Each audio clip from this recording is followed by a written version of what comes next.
A próxima questão que a gente tem aqui, pessoal, é a questão 25, que é uma questão aí de posição, tempo e espaço. A questão diz o seguinte, ó. Dois carros simultaneamente saíram de um ponto comum e procederam na mesma direção. Um deles a uma velocidade de 50 km por hora e o outro a uma velocidade de 40 km por hora. Depois de meia hora, um terceiro carro parte do mesmo ponto inicial e encontra o primeiro carro 1 hora e meia depois de ultrapassar o segundo carro. Determine a velocidade do terceiro carro. Bom, vamos lá. Então aqui a gente tem o ponto de partida. Então eu vou chamar aqui de carro A, carro B e carro C, tá bom? Quando deu aí a largada, o carro mais rápido aí, ele saiu a 50 km por hora. E o de baixo aqui, ele saiu a 40 km por hora. E passou meia hora, né? Em meia hora, o primeiro carro, ele vai andar 25 quilômetros. Por quê? Porque ele anda 50 quilômetros a cada hora. Se passou meia hora, ele vai andar metade, né? Ele vai andar 25 quilômetros. E o carro B, meia hora depois, vai ter andado 20 quilômetros. Então, no momento que o carro A está aqui e o carro B está aqui, o carro C sai, tá bom? Então, ó, em marrom aqui, vocês têm aí os primeiros 30 minutos, tá? Em marrom. Aí, o que que vai acontecer? Os carros vão continuar andando e o carro C, ele vai alcançar o carro B. Porque o carro C, ele tá mais rápido. Ele tá mais rápido que os dois carros, porque ele vai ultrapassar os dois. Então, em T minutos, pessoal, o carro C alcança o carro B. Beleza? Em T minutos ou em horas, né? Vou colocar aqui em horas, ó. Em T horas. Em T horas, o carro A, ele andou 50 vezes T, né? Porque a distância, ela vai ser dada aí por velocidade vezes o tempo, né? Igual a gente fez aqui, ó. A gente pegou a velocidade dele, que era 50, e multiplicou por meio, que era meia hora. Aí 50 vezes meio deu 25. Em verde, foi o tanto que os carros andaram em T horas, né? Então, o carrinho A aqui vai ter andado 50T, o carro B vai ter andado 40T, dado que a velocidade dele é 40, né? Então, em T horas, ele vai ter andado 40 vezes T horas. E o carro C, ele vai ter andado V vezes T horas, tá? Então, eu pego aí a minha velocidade, ó. O V aí eu vou chamar de velocidade de C, tá bom? E então, passado o tempo T, o carro B vai estar se encontrando com o carro C, porque as distâncias que eles percorreram vão ser iguais. Então, isso aqui, 20 mais 40T, vai ser igual a VT, beleza? Dado que o ΔS aí, então, é V vezes ΔT. Ou seja, o que o carro anda é a velocidade vezes o tempo que ele ficou andando, tá? Aí, pessoal, depois que passar, então, os 30 minutos e essas T horas, 1 hora e meia vai se passar até que o carro C encontre o carro A. Então, vai passar 1 hora e meia, ó. Então, o carro A, ele vai andar o que ele andaria em 1 hora e meia. Se ele anda 50 quilômetros por hora, em 1 hora e meia, ele vai ter andado 75 quilômetros. E se o carro C anda V quilômetros por hora, depois de 1 hora e meia, ele vai ter andado 1,5 V. tá bom? Então, aqui em roxo, a gente tem o que os carros andaram em 1h30, tá? Professor, por que você não colocou o do B? Porque não importa, o B já ficou para trás, tá? Aí a gente vai ter o seguinte, então, ó. Essa distância aqui vai ser igual a essa. Então, 20 mais 40t vai ser igual a VT. E essa distância em roxo aqui, em roxo e verde, vai ser igual a essa. Então, eu vou escrever que 25 mais 75, né? Que seria aí 100, mais 50t é igual a VT mais 1V². E aí eu vou ter esse sistema aqui, né? Eu vou chegar nesse sistema aqui nas variáveis VT. E o que eu preciso fazer agora é resolver esse sistema, né? Então, existem infinitas maneiras de se resolver o sistema. Eu vou fazer uma aqui, tá? Eu vou pegar esse VT e eu vou jogar ele aqui, ó. Então, eu vou chegar aqui na equação de baixo, ó.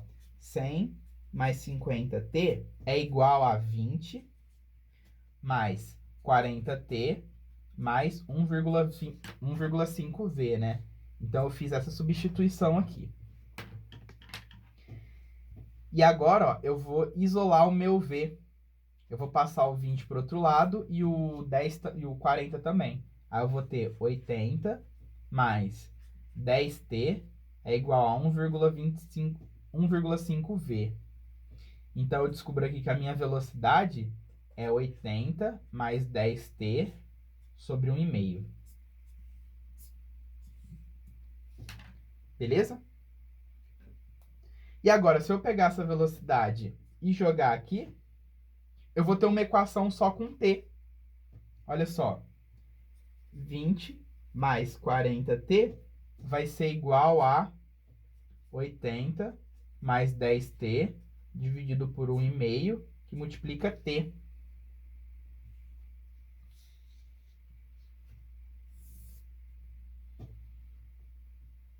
Beleza? E aí eu vou multiplicar o t aqui e aqui. Então, eu vou ter que 20 mais 40t é igual a 80t mais 10t ao quadrado dividido por 1,5.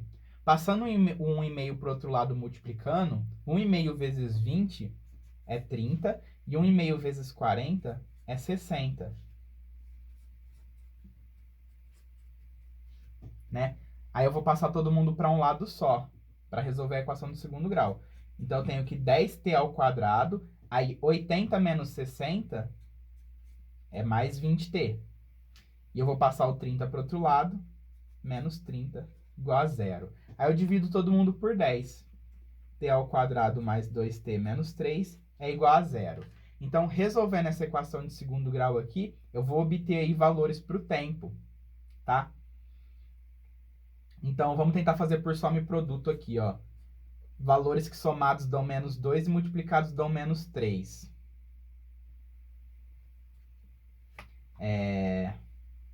1 e menos 3, não é? Se eu somar esses dois, dá menos 2. Se eu multiplicar esses dois, dá menos 3. Então, essa daqui seria a solução para essa equação de segundo grau. Então, a gente vai desconsiderar o tempo negativo. A gente vai trabalhar só com o tempo positivo.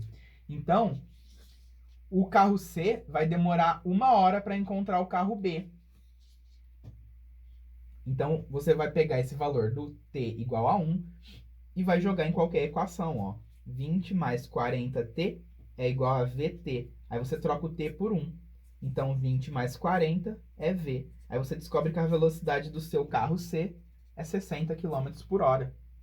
Tá bom? E tá aí o exercício resolvido, beleza? Exercício difícil também. Esse exercício não era fácil, não. Beleza? Bom, vamos para a questão... Vamos para a questão aqui 26. A questão 26 diz o seguinte: uma professora de 8ª série colocou numa avaliação 3 equações de segundo grau na incógnita x para serem resolvidas. ela observou que essas equações tinham as seguintes características, né? Então vamos lá, galera. A professora colocou 3 equações, né? Então aqui a gente tem ax ao quadrado mais bx mais c igual a zero. Aí a gente tem dx ao quadrado mais ex mais f igual a zero. E gx ao quadrado mais hx mais i igual a zero. A gente tem essas 3 equações aqui, beleza? Aí, a professora, ela deu várias dicasinhas, né? A primeira dica que ela deu é que a primeira e a terceira equações, né, chamar aqui equação 1, equação 2, equação 3, elas possuem os coeficientes do termo de maior grau unitário. Então, na equação 1 e na equação 2, os coeficientes dos termos de maior grau vale 1. Então, eu vou escrever aqui que o A é igual ao G, que é igual a 1. E os coeficientes de x iguais. Então, quem são os coeficientes de x? Ó, o B e o H, eles vão ser iguais. Beleza? Então, essa é a primeira informação que o exercício nos deu. Aí, ele deu a segunda informação, ó.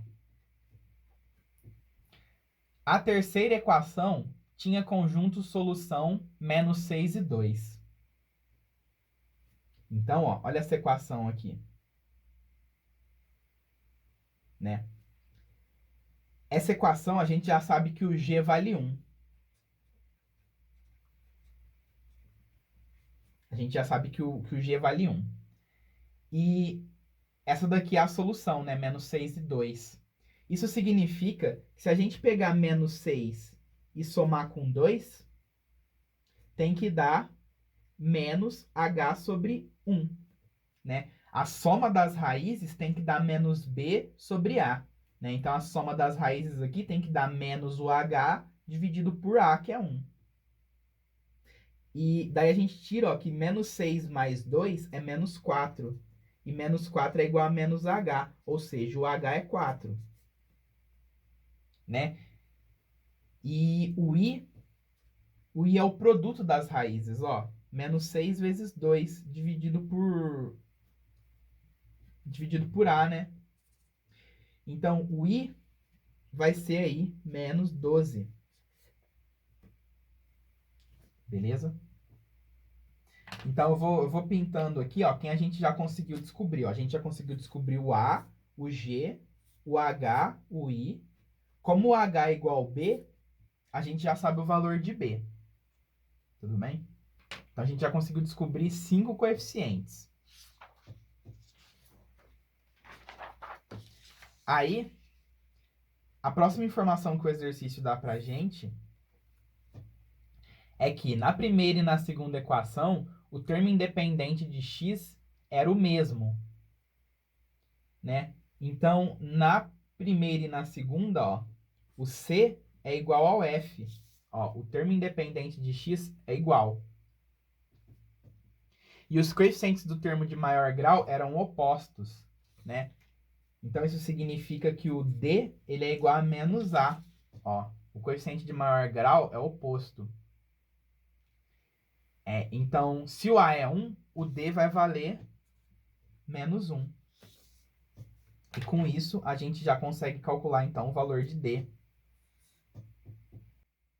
Aí, pessoal, por fim, ele diz... a segunda equação tinha solução 1 e 3. Né? Então, se a gente escrever a nossa segunda equação aqui, ó, a gente já sabe que o d é menos 1. Né? Então, ela vai ser menos 1 mais ex mais f igual a 0. E ela vai ter como solução, então, 1 e 3. Se eu somar as minhas raízes, tem que dar menos b, que no caso é e, dividido por a, que é menos 1. Então, menos e dividido por menos 1 é e. E então, você conclui aqui que o seu e é 4. Né? E o seu f, ele vai ser... Não, o produto das raízes é 1 vezes 3, vai ser c, que é o f, sobre a, que é menos 1. Então, você tem aqui que o seu f é menos 1. E você descobriu aqui que o seu c é igual ao f. Então, com isso, a gente consegue escrever todas as equações já, né? Então, vou colocar aqui, ó, que a equação 1, ó, a equação 1 era ABC, né? O A é 1, o B era igual ao H, que é 4, e o C é igual ao F. Opa, aqui é menos 3. O C é igual ao F, que é menos 3. Então, a primeira equação, ela é dada por x ao quadrado mais 4x menos 3 igual a 0. A segunda equação, ela é dada por... A segunda equação aqui, ela vai ser dada, então, por D, que é menos 1, mais EX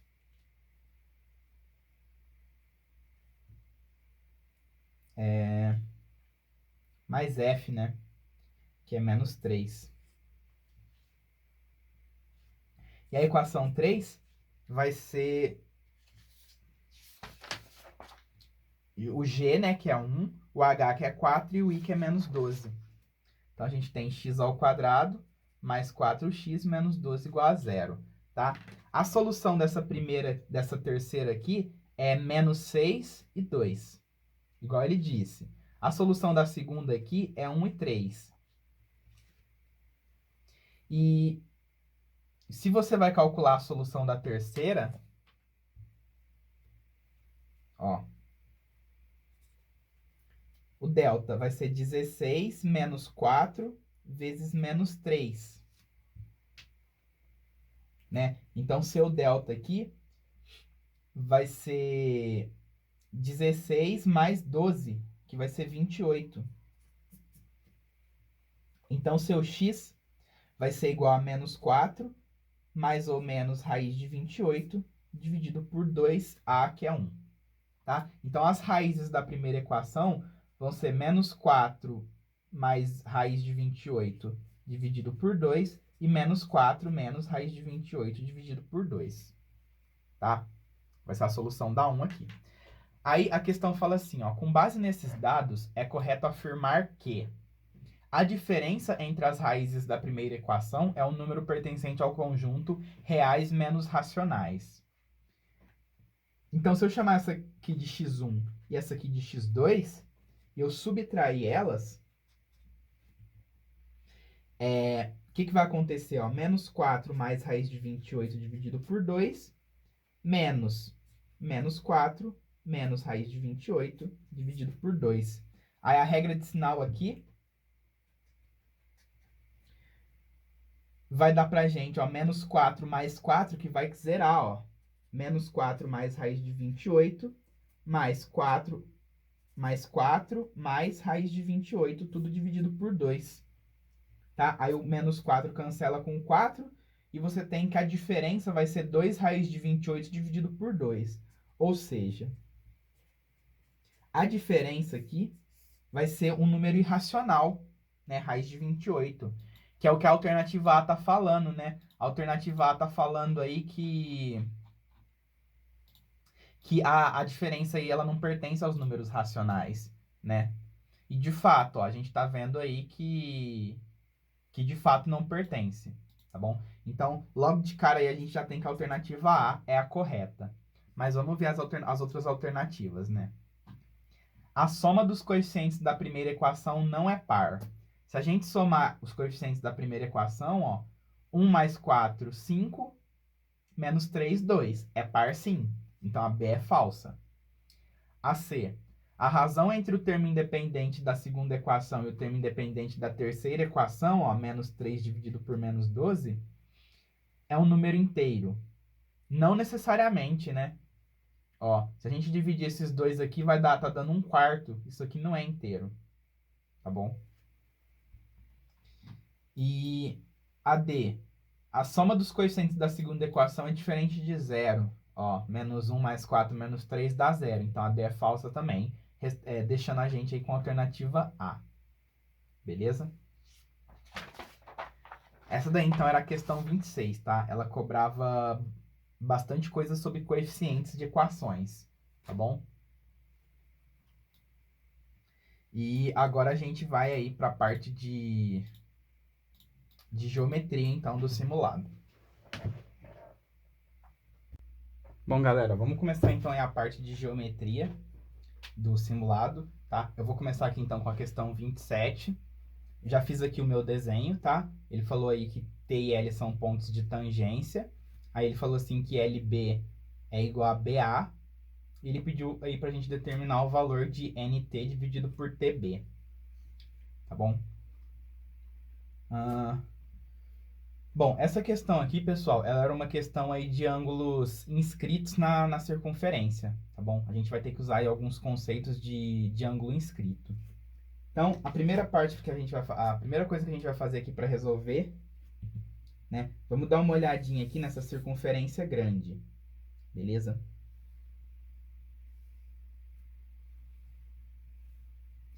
Peguei aqui a circunferência grande.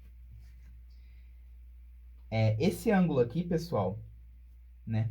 Que seria aí o TNL, esse ângulozinho aqui, ele está olhando para esse arco, né? Ele é um ângulo inscrito na circunferência, né? O que é o ângulo inscrito? É um ângulo que o vértice está na circunferência.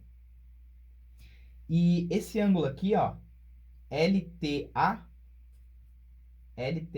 ele também é um ângulo inscrito, né? Só que ele é um ângulo semi-inscrito porque o vértice dele, além de estar na circunferência, ele também está no arco. Ó, ele está no extremo do arco aqui. Então, esse vértice, esse ângulo TNL, ó, TNL, ele está olhando para o arco TL, assim como esse ângulo ATL. Então, como esse ângulo aqui e esse estão olhando para o mesmo arco, eles vão ter a mesma medida. Ó, esse ângulo aqui é igual a esse, que eu vou chamar, por exemplo, de Y. Tá? Então, esse ângulozinho aqui vale Y e esse ângulozinho aqui também vale Y. Beleza? Então, essa daí era a primeira coisa que a gente tinha que fazer. Agora, vamos dar uma olhadinha para a circunferência pequena.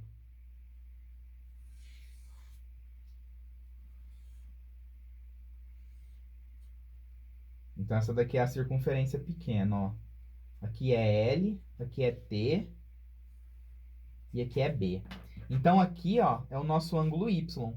Estão vendo? Ó, é esse mesmo ângulo aqui. Beleza? Aí, ó, na circunferência pequena, esse ângulo aqui, ó, ele tá relacionado com essa abertura, né? Se a gente ligar esse L aqui, ó, eu vou falar que esse aqui é o meu ponto P, ó, vou fazer isso aqui. Beleza? Esse ângulo aqui, Y, ó, ele tá olhando para essa abertura TP. Assim como esse ângulo aqui, ó, TLP. Então, o ângulo TLP, ele vai ser igual a esses outros aqui, ó. Justamente porque esse e esse olham para a mesma abertura, né? Que seria a abertura TP. Então, aqui vale Y e aqui vale Y também.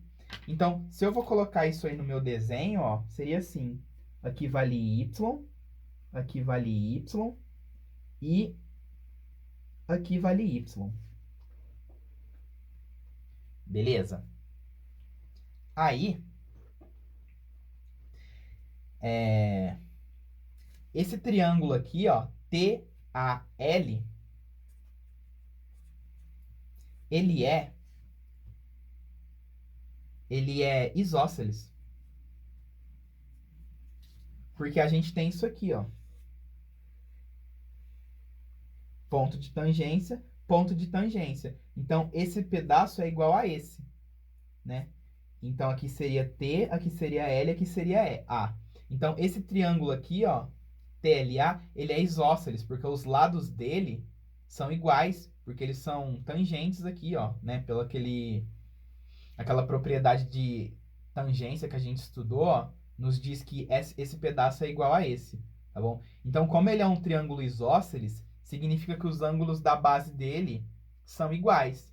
Então, esse ângulo aqui, ó, ele seria igual a esse ângulo aqui. Então, se esse pedacinho aqui vale, por exemplo, x, esse pedacinho aqui também vai ter que valer x. Beleza? Então, isso aqui é y, aqui é x. E aí, não sei se vocês lembram disso aqui, ó, mas se você tem um triângulo, né, a soma do ângulo externo aqui, que nesse caso nosso seria x mais y, é dada pela soma dos ângulos internos, tirando esse, né? Então aqui vale y, e aí você descobre que esse ângulo aqui então tem que ser x, porque a soma desses ângulos internos dá o ângulo externo do ângulo que falta, né? Então se aqui é x, aqui é y, aqui é x mais y, né? Mas, ó, aqui é x mais y, aqui é y, então esse ângulozinho aqui, ó, ele é x. E aí você descobre que essa reta TL, ela é uma bissetriz, tá? Ela é uma bissetriz desse seu triângulo NTB. Então, eu vou escrever aqui que TL é bissetriz do triângulo, então, NTB. Tá bom? Então, esse daqui é o primeiro passo que a gente tem que fazer, tá bom? Eu vou fazer outro desenho aqui agora, ó, para ficar mais claro de ver.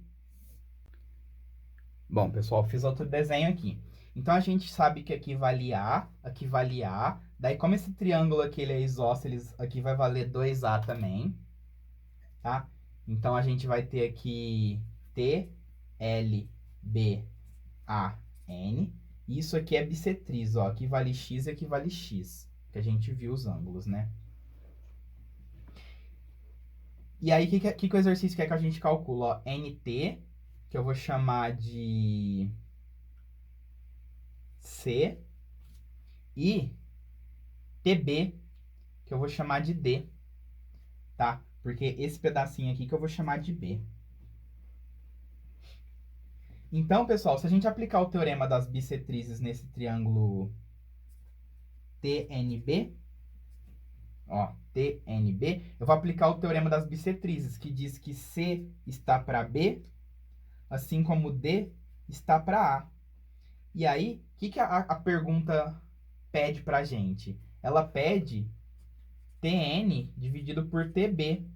Ou seja, ela quer que a gente encontre C dividido por D, né? Então, se eu passar meu D dividindo e meu B multiplicando, eu descubro que C sobre D é igual a B sobre A. C sobre D é B sobre A. Então, eu preciso descobrir qual que é a relação que B tem com A, para eu conseguir trocar. Tipo assim, se eu achar que o B é alguma coisa que depende de A, o A vai cortar e eu consigo achar a minha relação C sobre D, tá bom? E o que eu faço para encontrar uma relação com B e A, então? Eu vou aplicar justamente a potência de ponto, né? Eu vou aplicar a potência de ponto no ponto A. Então, ó, eu vou escrever assim que AT ao quadrado é igual a AN vezes AB, tá? Apliquei a potência de ponto. Então, AT ao quadrado vai ser 4A ao quadrado. AN vai ser 2A mais B. E AB vai ser A. Aí, ó, chance no A. E a gente chega que 4A é igual a 2A mais B. Então, o seu B, ele vale 2A. Beleza? E aí você joga o B aqui e você tem que C sobre D é igual a 2A sobre A, que é 2. E aí você chega, então, que questão 27 aí, o gabarito seria C, tá? Então, essa daqui ela é uma questão que envolve teorema das bissetrizes, potência de ponto, ângulo inscrito, tá? É uma questão aí bem completa, bem difícil, né? Assim, uma sugestão que eu poderia dar, né, seria você encontrar primeiro essa relação, C sobre D é igual a B sobre A. Não, na verdade, você teria que descobrir que isso aqui é bissetriz primeiro, né?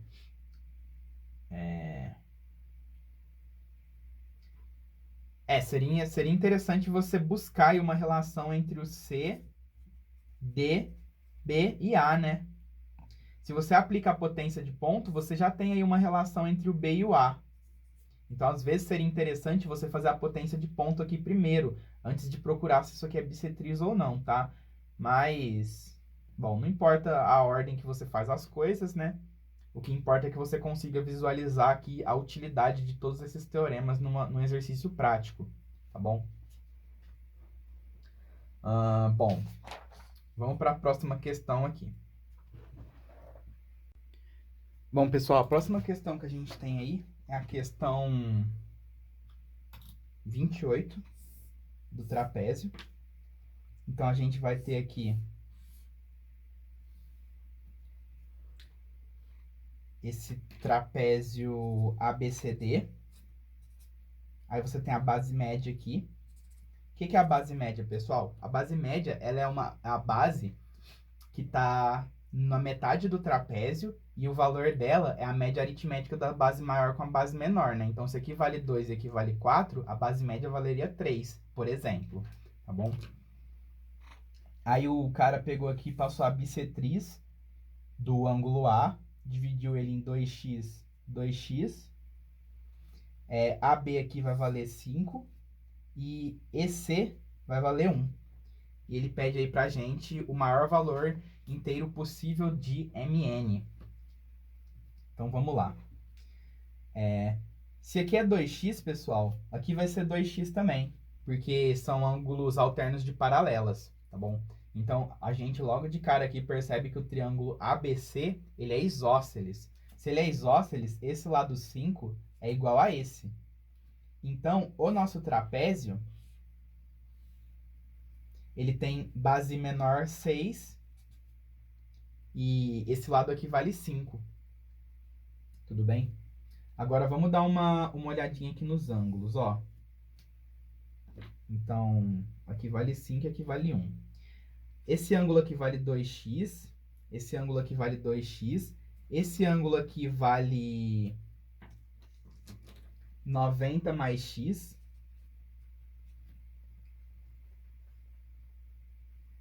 Beleza? E esse ângulo aqui vale 2x também. Se a gente traçar essa reta aqui, pessoal, ó.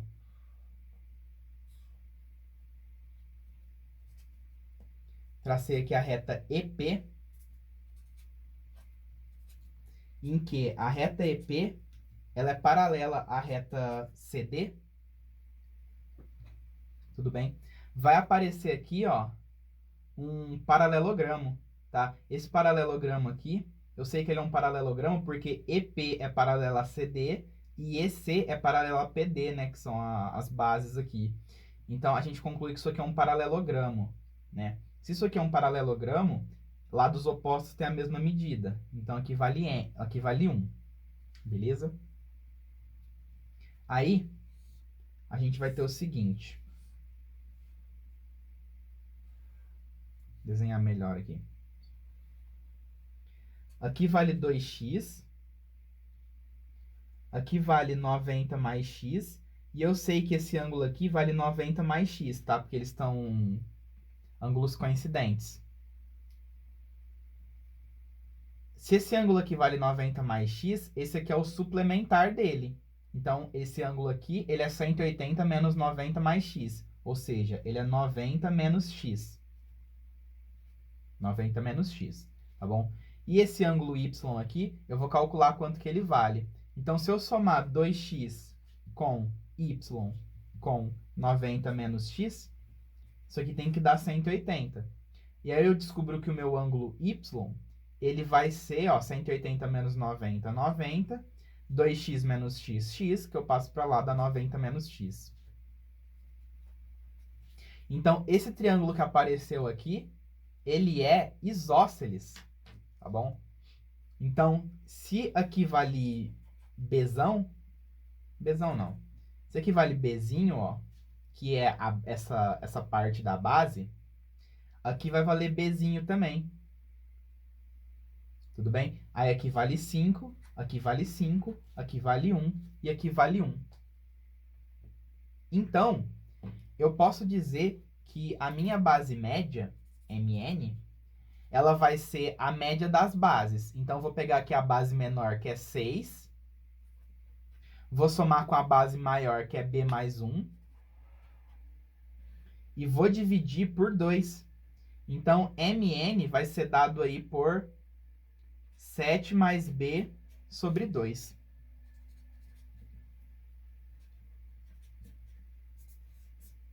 Beleza?